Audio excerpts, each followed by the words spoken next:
Hello, I'd like to talk to you today about the CERTO project and progress in its first year. So I'd like to start off just by talking about the Copernicus program. As many people know, this is a major European Union project to observe the Earth. And there are many components, but I'm going to talk about two today. First is the Sentinel operational satellite series, in particular Sentinel-2 and Sentinel-3. And secondly, the six thematic services that provide data and forecasts from a combination of satellites, models, and in situ data. There are three services that are particularly relevant to our project, and that's Copernicus Climate Change, Copernicus Marine, and Copernicus Land. This is because each of those services provides data on water quality, so ocean colour over the oceans and coasts, and lake water colour in lakes, obviously. Problem is that each of these services uses different methods for oceans, shelf and lakes waters, and variables have different names, different formats, but also none of the services really fully covers transitional waters, including estuaries, rivers and near coastal waters and lagoons. So this is the aim of the CERTO project, essentially two aims. One is to uh, provide a harmonized set of water quality products, essentially using the same system in Copernicus, Marine, Climate Change and Land, but also to undertake the research and development to produce improved products for transitional waters. So this is a three-year project, €3 million, with 9 partners led by PML. And the project started in January 2020, which was, as everyone knows, just 2 months before lockdown in the UK and elsewhere in the world. So as you can imagine, the project has been pretty severely impacted. What I want to do is give you a flavour of some of the activities we've been doing up to now. So our user engagement and our research and development is focused around 6 individual areas, 3 estuaries and 3 lagoons located around Europe in essentially different types of conditions. And the plan was in year 1 to have in situ sampling, quite extensive in situ sampling in each of these environments. That essentially has been prevented by COVID, but we were able to get one campaign in before the lockdown. This was in the Adriatic and Venice Lagoon in February. 26 sampling stations were visited with quite a wide variety of bio-optical and standard hydrological measurements.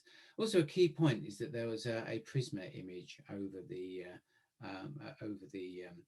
project period, which was pretty clear. Another area we're working on in situ observations is to extend the range of the spectroradiometers in the field around Europe. So we've ordered 2 sets of Trios spectroradiometers, and these have been integrated with the autonomous sun tracking platforms designed by PML, by Stefan Simis and colleagues. And these have been shipped out to the University of Lisbon and GEO in Romania for local deployment. So here's just an example. On the top left, you can see the Trios radiometers. And these will be located on the Lisboat platform, a small tourist vessel that ferries around the waters just off Lisbon.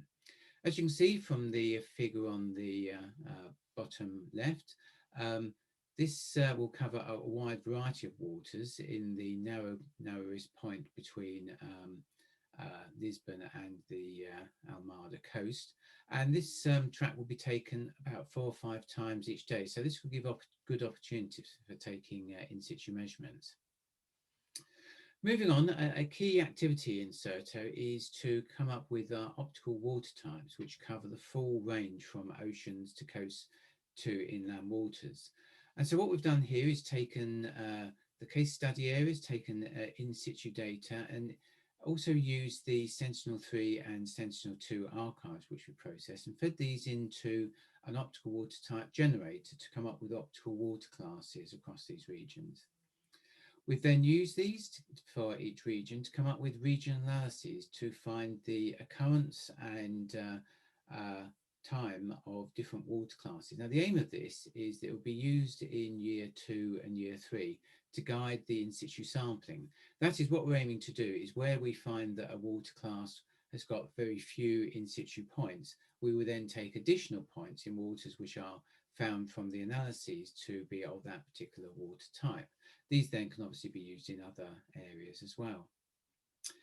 Another important area in CERTO is on atmospheric correction, and thus far the work at HyGEOS has been involved with doing comparisons between 4 atmospheric corrections: polymer C2RCC, which many people know is present in SNAP, iCore, and Acolyte, which is commonly used in the community.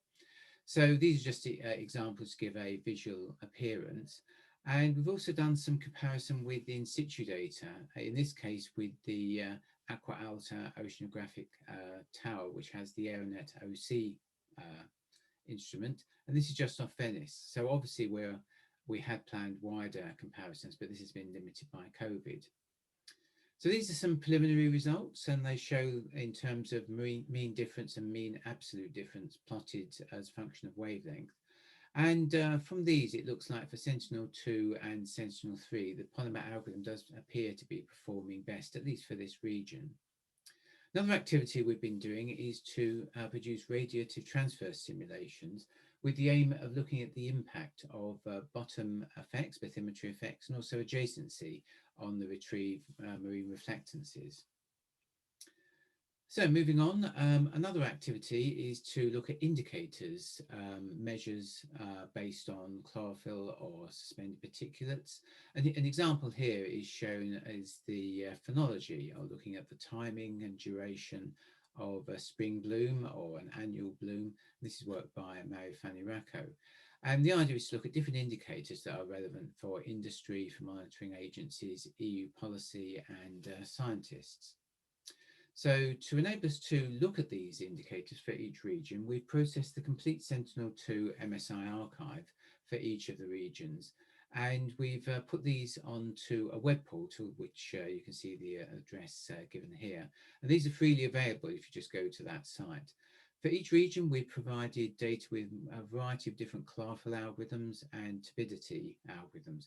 At this stage, we're not saying which one of those algorithms is best. The optical water type approach will eventually be used to choose the best algorithm for each of these quantities based on matchups for each optical water type. So one can also, with this portal, come up with time series, and this can be of interest just for looking at ranges of values throughout the period of Sentinel-2. So final remarks. CERTO is up and running, but unfortunately impacted by COVID. However, you can be involved in CERTO, and we'd very much welcome people to become involved. So a number of ways you can contribute your in situ data to the Limnadis database maintained by the University of Stirling. Also link to one of the user case areas if you have a particular interest in one of those, or you can also specify a user area for which CERTO will produce time series data in year 3. So this could be any region anywhere in the world where you would like to see the CERTO prototype applied to time series of data. You can also subscribe to our newsletter and visit the website, which is given here.